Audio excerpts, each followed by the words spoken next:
Ah yes, that beloved title theme I heard all those years ago when I booted up my first ever Dark Souls game. So I decided, why not challenge run it? Hello everybody, I'm Happyface, and welcome to the Dark Souls 3 Scavenge Challenge Run. This is absolutely, without a doubt, my favorite challenge run that I've done to date, and before we get into it, let's start with the rules. Rule number 1. I can only use weapons, armors, and consumables found in the area that I am currently in, and if I go back to that area at any point in the game, I have to switch back to that armor, weapon, and consumables that I had at the current time. Number 2. If an area has multiple bosses, but it is considered in the same area, then I can use the same equipment and I don't have to change after each boss. Rule number 3. Estus and upgrade materials are not included, as me personally, I'm not quite good enough to do stuff like that. Rule number 4. Keys and key items, of course, don't count, because if I couldn't get into certain areas because of some reasons, that would be a problem. Next up, if the area does not have a weapon in it, then I can use equipment from the previous areas in order to beat it, since that would be impossible unless I did fist only, which I'm just not doing that. And finally, soul items, embers, and the coiled sword fragment are allowed, since I think those don't really give me as much of an advantage, and it just saves me from having to spend hours soul farming or have an unfair advantage on my first attempt at the boss and not my next ones. Now, of course, this run starts like all good runs do on the character selection screen. Now, for my class, I tried to pick the class that had the highest vigor, but also the best quality stats. If you don't know what that means, it's basically strength and dex stats, because for this run, I'm going to need to have both of those highly leveled, considering the weapons I'm going to be using, I might need a really high dex weapon, or I might need a really high strength weapon, depends on the area and the weapons that are readily available to me there. Then for the burial gift, normally I pick something like the life ring or the black fire bombs, but I can't use any of that outside the first area, so I decided that I was going to go with the soul, just to give myself a little nice, maybe 2-level boost at the beginning. Now, Cemetery of Ash was completely normal. In fact, I'd argue it was easier, considering the fire bombs that I picked up, I was only going to be able to use on the enemies in that area and or Gundyr, so I decided why not just throw all of them at Gundyr when he second phases, which not only made the Gundyr fight easier than it would have on a normal run, where I might have wanted to save those, but it made the entire area just be easier than normal, since I wasn't even worried about Gundyr. Not that Gundyr's normally difficult for me, but sometimes, you know, when you haven't played a game in a while, you have to get used to it. And yeah, so that was literally the entirety of the first area, and then I got to spend all of those souls on level, and yet I still ended up severely underleveled for the entirety of this run. And now for the first real area where this challenge actually begins, we have High Wall of Lothric. Now, the first thing I do when I teleport here is obviously take off all of my equipment except for my Estus Flask. Now, I already kind of knew what weapon I wanted for this area, and that was the Claymore, since that's just always been one of my favorite weapons in the game. So I kind of just went as soon as possible to get that, and punched a few enemies to death on the way. Now, for these first few areas, I did kind of run around and grab, like, all the items that I saw, but later on in this run, I just had a route, and I just grabbed only the things I needed, and then went straight to the boss. So for this area, I was just kind of running around like an idiot, but I did know, kind of, that I definitely wanted the Claymore, and I knew, you know, what other decent items are in this area that I might want later, like, for example, the gold pine resin and stuff like that. So then when I inevitably got to Vort, it was not a very difficult battle. I kind of just crushed him, and it really was not that much harder than a normal run, since, I mean, you don't really have an upgraded weapon at this point anyways. After defeating Vort, I was so kindly dropped off in the Undead Settlement. Now, this is probably the first actually difficult area of this challenge run. I mean, it's not super hard, but it's definitely harder than the High Wall of Lothric. My usual route for this area is to go to the Dilapidated Bridge bonfire, but not fight the Great Wood. Then I go to the cliff underside and do Siegward's quest and befriend the giant. So that's exactly what I did for this route. The problem with that is the only weapon I found on the way to the Dilapidated Bridge bonfire was a whip. That means I was using the whip for most of this area. Now, eventually, on the way to Cliff Underside, I did get a hand axe, which was handy, except for the fact that right afterwards, when I was doing Siegward's quest in the Fire Demon Arena, I got a large club, so it really didn't even matter at that point, since I was obviously going to use the large club for the rest of that area, and that's exactly what I did. For the Great Wood, I used the large club, and I don't know if this is because my weapon was, like, worse or something, but normally I kill the Great Wood after destroying all of his pus sacks, but here, I had destroyed all of his pus sacks in both the first and second phase, and still his health bar had a little bit left in it, and I had to hit the hand. I don't know if this is because when you hit his pus sacks with a weapon, it's the weapon's damage that does damage to his health bar rather than doing a flat percentage when you break the pus sacks. So I'm assuming this is why I had to hit the hand a few times, but I don't know. If anyone knows for sure, please let me know in the comments. But still, it's the Curse-Hearted Greatwood. How hard do you really expect it to be? It's one of the easiest bosses in the entire game. Now, immediately as I entered Road to Sacrifices, the first thing I tried to do was cheese it and get a weapon. Now, I did this by lowering the Irithyll Outrider Knight's health with the large club, then entering the area and lighting the bonfire.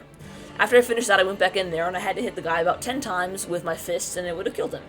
However, I managed to die here, which pretty much ruined all my plans. I did know what weapon I wanted, and that was the Butcher Knife. However, I have to kill Man-Eater Mildred to get that. Thankfully, right where she is, there I picked up the Brigand Axe, which was plenty good enough for me to easily kill Man-Eater Mildred and get the Butcher Knife. This is what I use for the rest of the area, since, I mean, really, what else was I going to use? There aren't many weapons in the whole game that are better than that. Now, on the way to Crystal Sage, I did pick up the Grass Crest Shield just for the little stamina boost, which I thought could be helpful for spamming on the Crystal Sage. But overall, this wasn't a super difficult area, and it's Crystal Sage, which means usually I don't struggle with it, but, you know, sometimes I will die. But overall, pretty easy area, and definitely easier than Undead Settlement, even though it was the next area.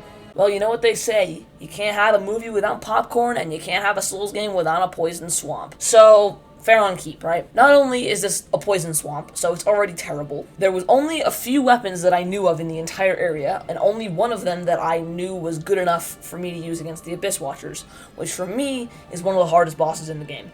I don't know why this is. So, I ran all the way to the first bonfire and just lit up all the torches. It really wasn't too bad. Couldn't kill anything because I had bare fist only, but it wasn't too bad. Then once I got to the second bonfire, I immediately ran to the Old Wolf of Faron and climbed up. Running past the Destroy Demon to grab the Great Axe was definitely not a problem, and it was really not that hard.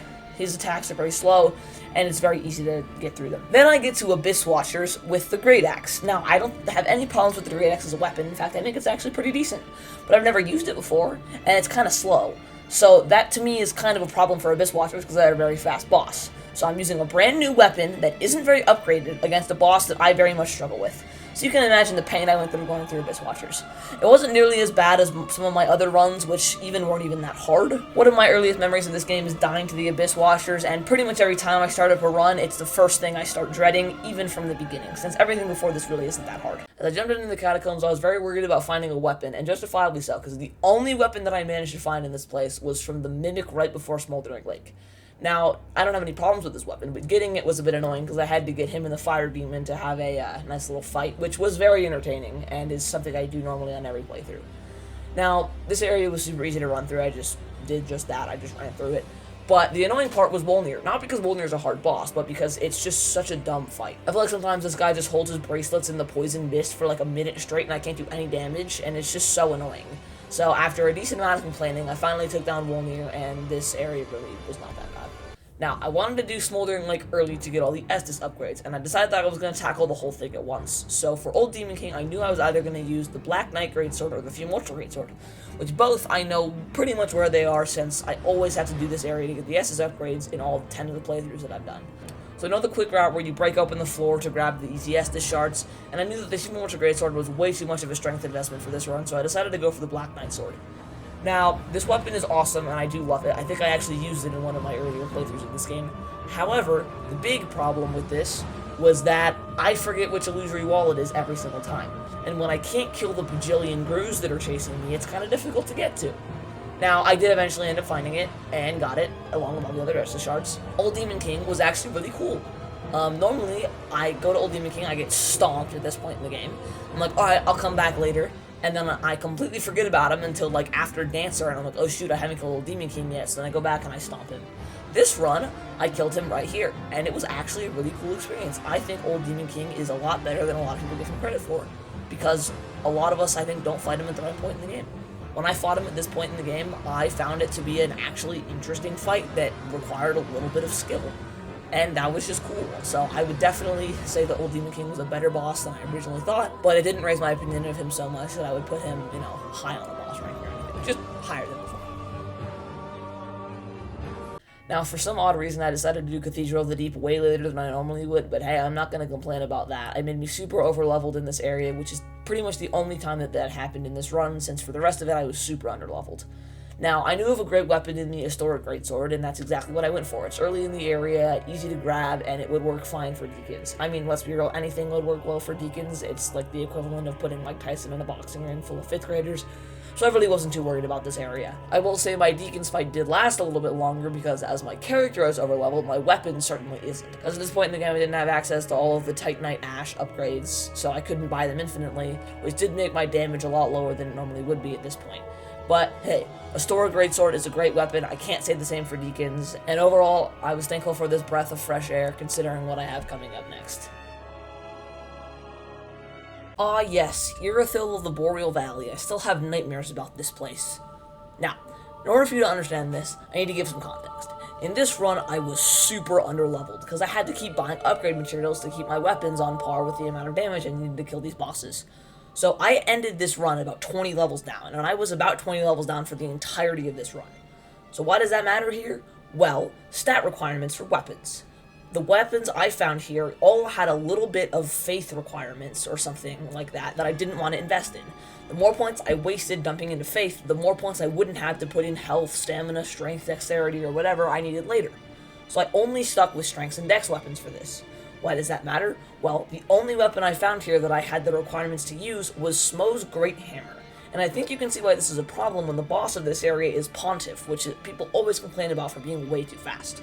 Now, personally, I think his speed is a little much when you're using a Great Hammer, but normally I don't find him to be that bad. In this run, it was absolutely miserable, and I spent like 30 minutes or so trying to kill him. Unfortunately, this is not the last we will see of the not-so-great hammers, and I think I just need to let the end of this fight play out for you guys.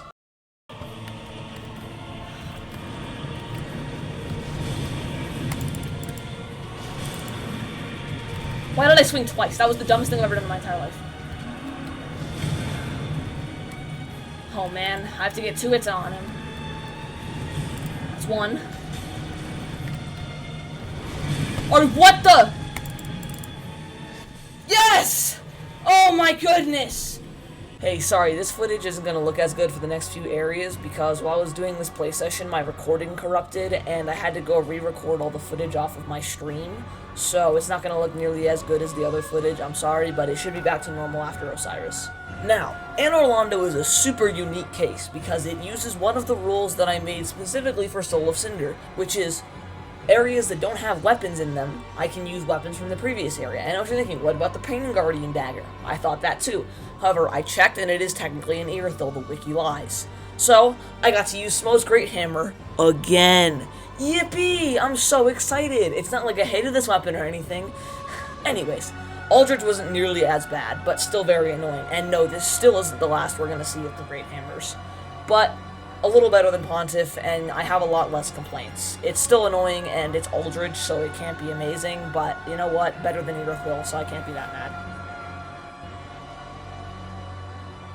And let me welcome you to probably the best part of the run, because it's literally just normal Yorm the Giant. Since there's no bosses in Irithyll Dungeon, and the only boss at Profane Capital is Yorm, who has the Storm Ruler in his arena, there's literally no reason for me to do anything. It's just a normal Yorm fight, but I had no armor on. So, super easy, normal. I didn't use Sigurd here because I actually thought it would make it harder since he gets more health.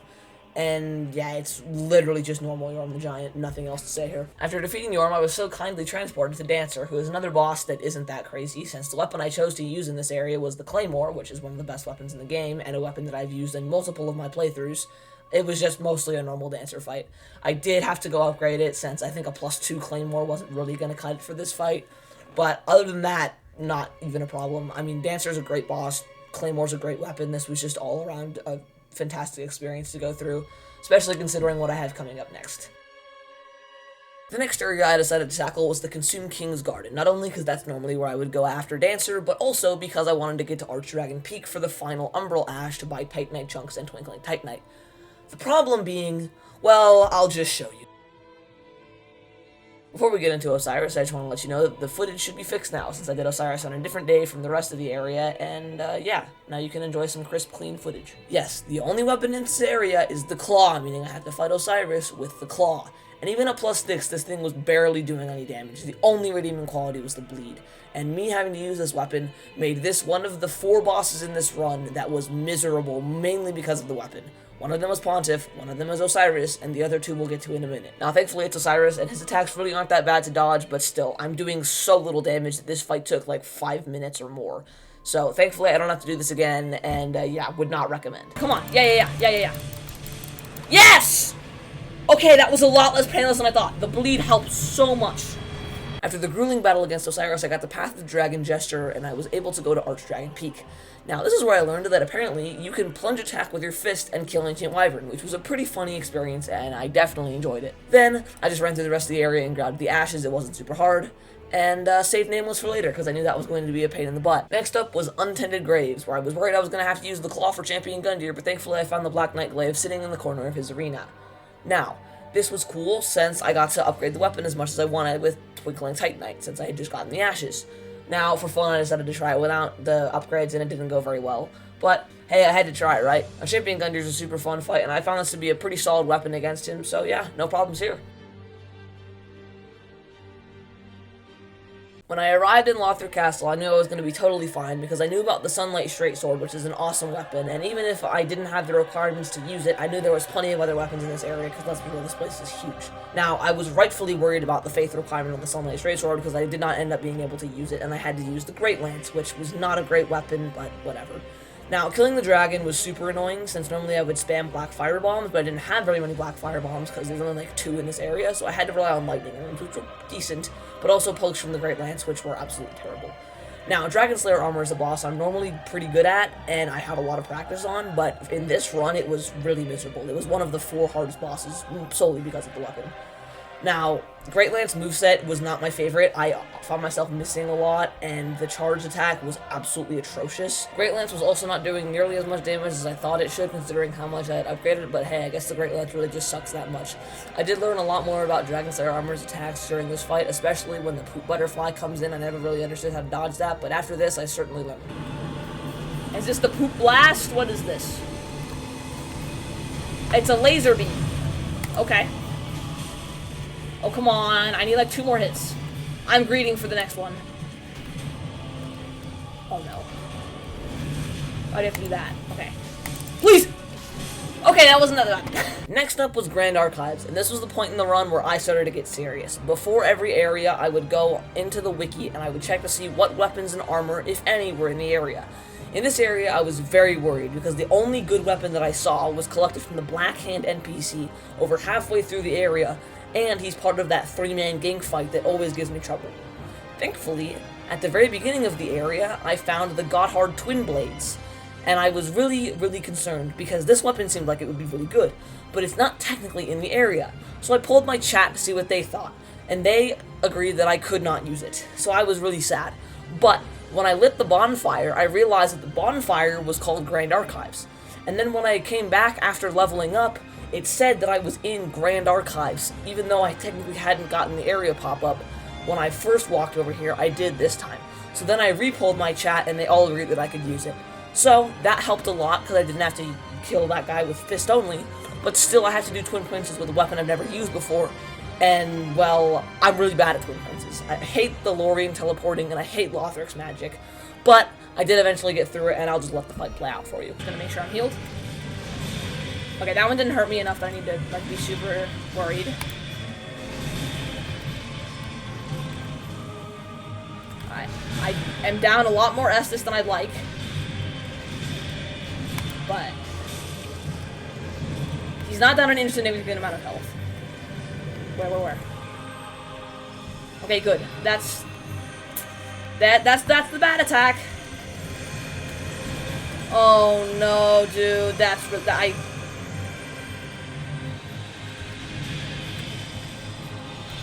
heal. Okay. This is totally doable.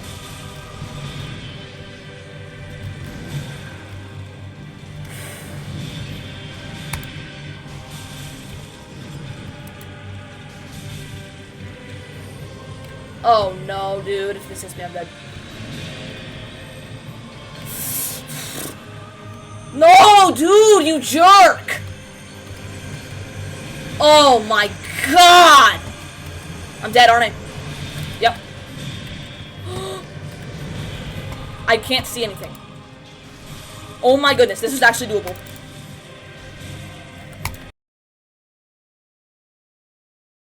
I really wanted to finish the main game, and that left me with only Nameless King and Soul of Cinder. And since I didn't really love these weapons, and I knew there was no weapons in the kill, I decided to tackle Archdragon Peak first. The weapon I had picked for Archdragon Peak was the Dragon Slayer Spear, which is a fantastic weapon. I'd done a whole playthrough with it before. The problem being, Nameless King is pretty lightning resistant in this, it's a lightning weapon. So I had to pivot halfway through into Dragon Tooth, which is a great weapon. Getting it from Havel was a bit annoying. The other problem was that because I'm so underleveled, I can't put any points into Endurance, meaning I can get 1, maybe 2 swings out of it before running out of stamina. Now, normally this wouldn't be that bad, but Nameless King is one of the hardest bosses, probably the hardest in the base game. And so this ended up being a very difficult fight. Not because of the weapon, just because I was underleveled. But I still had a very good time with it, and I mean, it's Nameless King, it can't be bad. But who knows, maybe 14... Attempt 18, 14 flasks, maybe that's... I don't even know. I'm out of words for this fight, honestly. Just hitting him with a tooth, hoping that he will eventually cease to exist.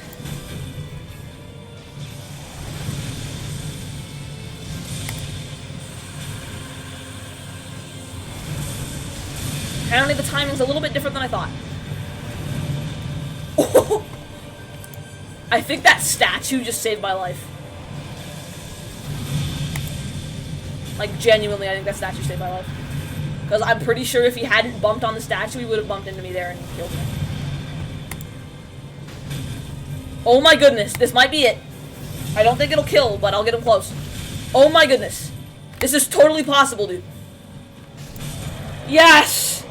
And I have 12 flasks! Here we are, the end of the base game, and I gotta say that Soul of Cinder was very similar to Nameless King. I used the Dragon Tooth, and it was a very similar night boss that did a lot of damage. Thankfully, Soul of Cinder was easier because he did less damage, and I knew how to dodge his attacks a little bit better. That, and it was the last boss, and I was like, well, this isn't gonna take me an hour and a half like Nameless King did, so I really just was not concerned.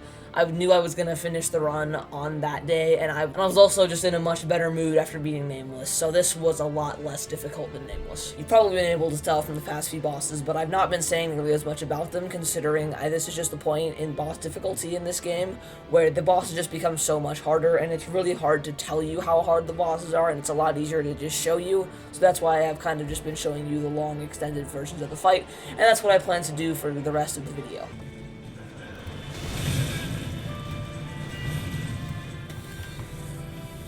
No! I didn't have enough time. Alright, well, it looks like this attempt might be dead.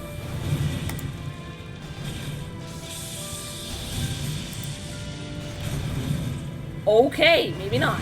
Hold on. I want to get a heal off here just in case. Okay, there we go. In case he does a big combo, if I get hit by the whole thing, I can live it. That's the airstrike. Oh, that's how that attack works. I thought they came from the sky. That doesn't kill me, does it? Okay, this is still winnable. I have to hit him like twice.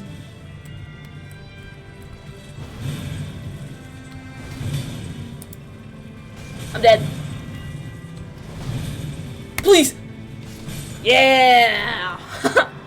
That was way too intense. This is the point in the run where I was no longer concerned about damage. I was in the DLCs, and I knew that there was going to be tons of good weapons everywhere, since the DLCs are basically entirely new portions of the game, so I knew there was going to be a ton of new items, especially because you had to pay extra for this. The other thing is, I had enough upgrade materials to upgrade all of my weapons to +10, so I was not worried at all about damage. Problem being, I was really worried about health and stamina. I am 20 to 30 levels under-leveled compared to where I normally would be at this point in the game, and that was very scary for me. I'm someone who normally in these games maxes out my health to like 50 vigor or something crazy. In this run, I could barely muster up 40, and even still, that made my endurance and my damage a lot lower than I would like them to be. This is especially bad when you consider fights like Meteor, which take upwards of 5 to 10 minutes to complete, and I'm usually draining almost all of my Estus, as where here I could be getting one shot from almost any of the attacks. And so now I have to barely get hit by anything for upwards of 5 to 10 minutes, even more considering my damage is slightly lower. Now, for Ashes of very end, there was tons of good weapons, but I decided to go with the Millwood Battle Axe because I thought it would be the best. Well, I guess the best in terms of ease of access and not having high stat requirements, since I'm sure there are better weapons in this DLC that had more stat requirements or were harder to get, but this was one that I knew already where it was. I knew it was going to be just fine for Grave Tender. Speaking of Grave Tender, this boss was super easy. The wolf did do a little bit more damage than I would have liked, especially considering my slightly lower HP, but this was still pretty easy and kind of like a normal Grave Tender. Big damage. I'm kind of surprised the second one hit me. I thought I was dead there for sure, but apparently he missed. Okay.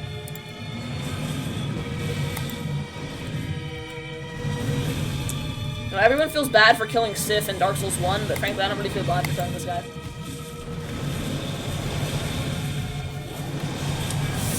Okay, this is my death, I think. No, he's gonna just yes, he's gonna sit there and let me heal, which is just nice of him. I don't know what that does. I think that makes him stronger. Well, he's got red eyes, so clearly he is stronger. Hopefully this... Wow! Whoa, that does a lot of damage. Okay. Freed, on the other hand, was a huge problem because first phase took a little bit to get used to. It really wasn't that bad. Second phase I'm always terrible at, and when I can't do nearly as much damage as I normally would in this phase, normally I just kill it in like 30 seconds and it's super easy, but here it was a lot harder. And then this made me weakened for the last phase, and I didn't have very much Estus, which made this fight a little bit harder than it normally would be. But I've had a lot of practice on Frida before, so it wasn't as bad as it could have been if this was a boss I wasn't very good at. But as usual for humanoid bosses, the saving grace of this fight was backstabs and staggers. The amount of damage that backstabs did and the amount of times that she was going to hit me, but then I attacked her and I attacked her faster and then her attack got cancelled was a lot, and it saved me from a lot of trouble during this fight. Depending on what attack we get here. Okay. I do not remember that, but okay.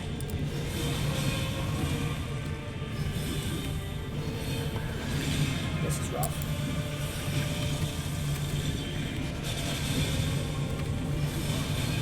Dang it, dude.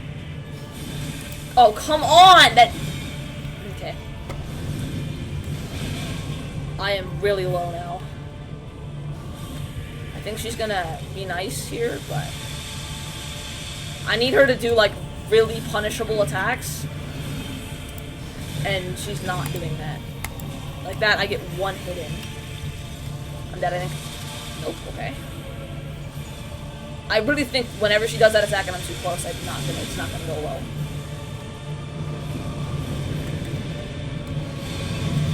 See, that's what I mean by punishable attacks. I missed the backstab somehow.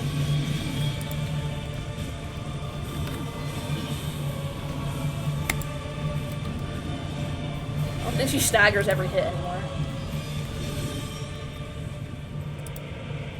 Also, I think rolling a little too much.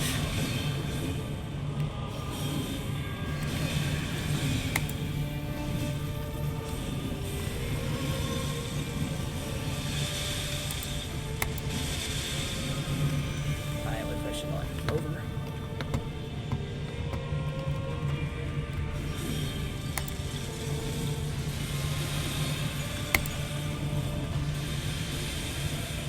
Stop that.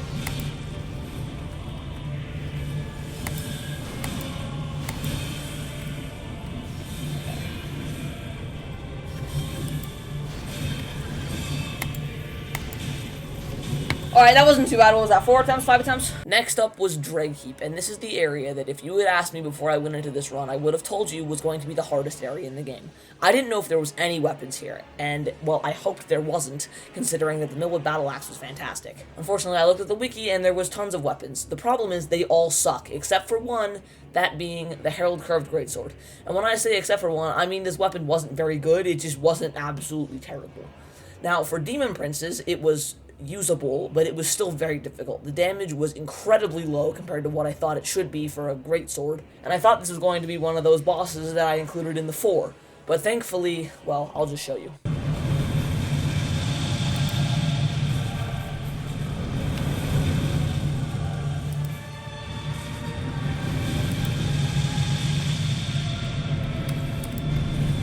Okay, well, it's still gonna take forever, but I am so much safer now that I know what he's doing. No, I don't... I mean, I'm glad I got the stagger, that's good, but, like, I would have much preferred that he finish his laser beam attack, because it's, like, basically free when you get under him. When you're not under him, it's a bit of an issue, but when you're under him, it's real easy.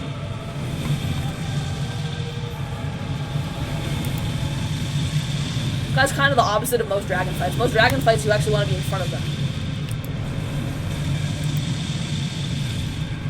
Dude, this thing's poise damage is ridiculous. Like, that's I mean, the base damage sucks, but the poise damage is beautiful. That hurts a lot. I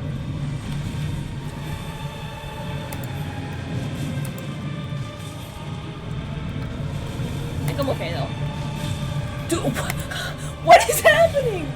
This thing staggers so much. I don't understand. This is ridiculous. Okay, please no. Please heal. Please heal. Be friendly, sir.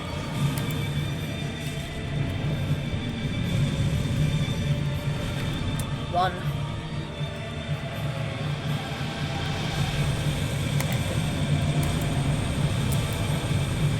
Stagger or not, I kill him here.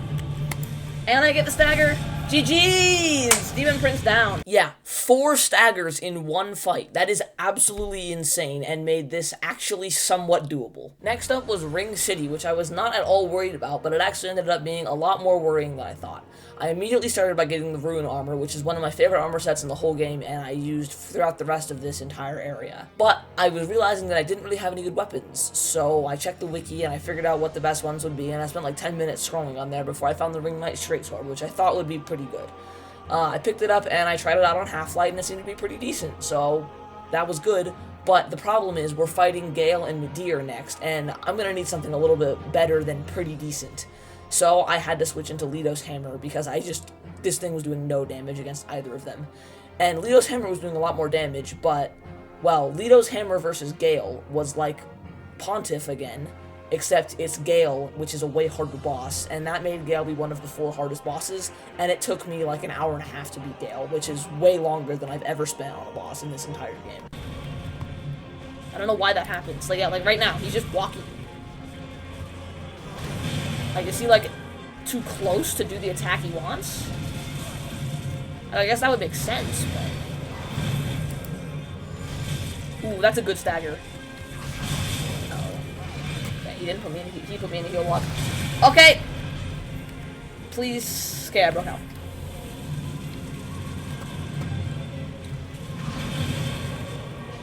Heal locks don't kill you, they just make it so that your chance of winning the fight is terrible.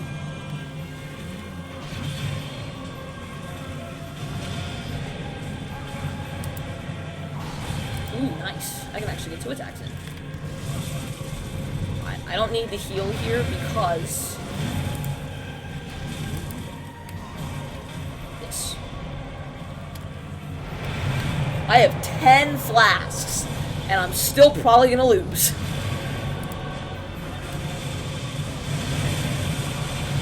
I mean, frankly, all my other losses in Phase 3 have been to running out of heals rather than just being comboed. Except for the first one. The first one was... I got comboed. I got so lucky that I'm on a hill. The hill saved me. Where would I be without that hill? I would have been hit by that. Okay, he's doing... Is that not the crossbow one? Okay, I need to heal.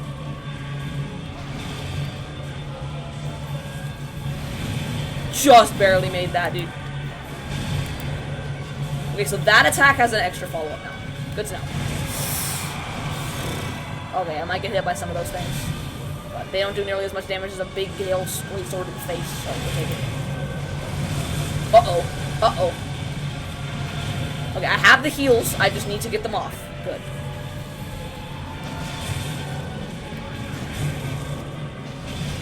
Everything's hitting me, dude. I wanted to heal twice, but you know what? I still got it. Attack.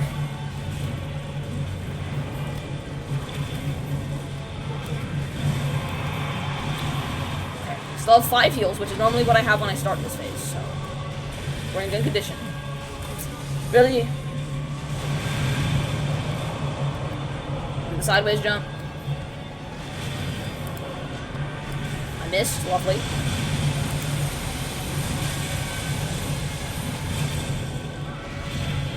Okay, that's the attack that always messes me up.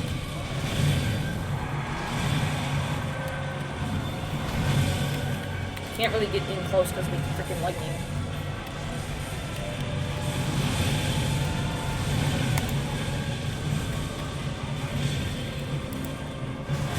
That was a really bad time to hit, but I did it anyways, and you know what?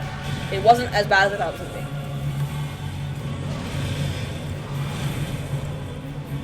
be. Okay, see, I'm reading that attack now. Yeah, you know what? Don't even ask what that was. Okay, he's gonna do this. Dodge it, we're okay.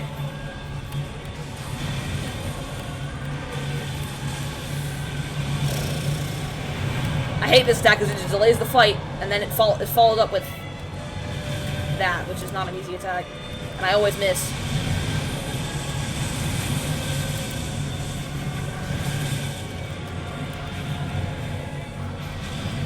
Okay, I still have a flask. We're okay. He is on life support. Let's go! Alright, Gale's done.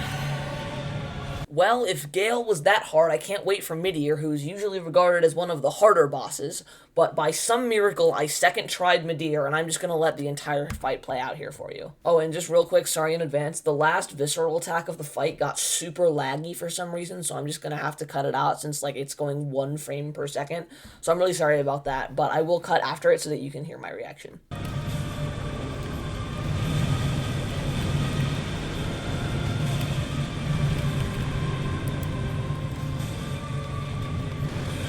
My lock on go. It's a space. Got it, okay. That attack is still one that I'm not really sure how to dodge yet, but I'm sure I'll learn it. Alright. This is the one that always has a follow-up, right? At least swinging at that one isn't really a punishment. This is my favorite attack because it's so easy to dodge. Alright. 2, 3, 4, 5, 6.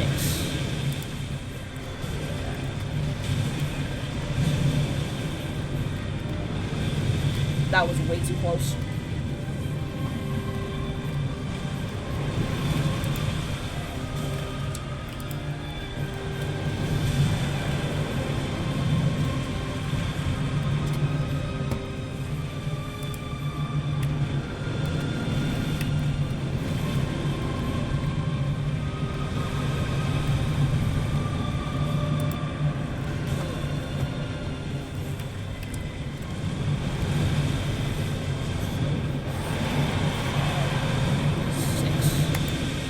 So roll forward at 5, got it. Yikes.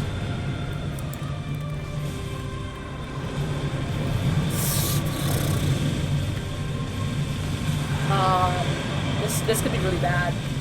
I can't see anything in the tail. Okay. Hi, buddy. When he does the temper tantrum and you're not in a good spot, it is one of the hardest attacks.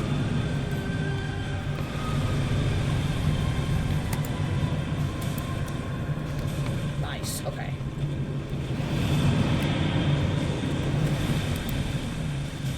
I mean, this is amazing amounts of damage per hit. I just feel like the reason I was saying I don't do any damage is because last time I hit him in the neck twice instead of the head, and I was like, why am I doing so little damage? But that's why. Okay, me not healing there is gonna be something I'm gonna pay for in a second. I'm gonna get rewarded for it.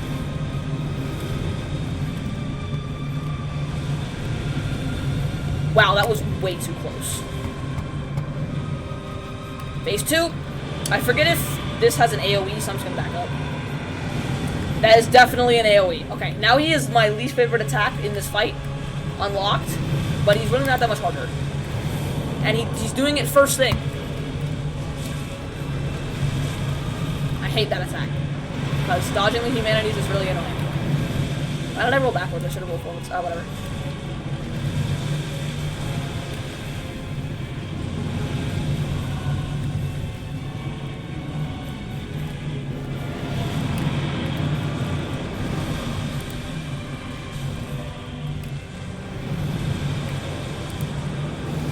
Again, you jerk. Okay, I mean, it's not horrible. It's just when you're being chased by a giant dragon and it's happening, it's very annoying.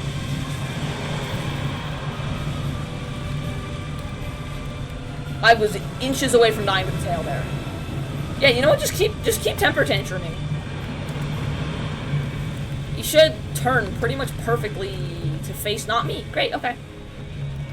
I'm right here. Hi. Buddy, why? This is literally the only new attack he has in the whole phase, and it's the only attack in this fight that I don't absolutely love. And he's done it 3 times. Is this the laser beam? No. He hasn't done the laser beam a single time in this fight. Isn't that kind of crazy? Like, his signature move, and he hasn't done it. No, this is his new signature move, it looks like. I'm at a wall, this is bad.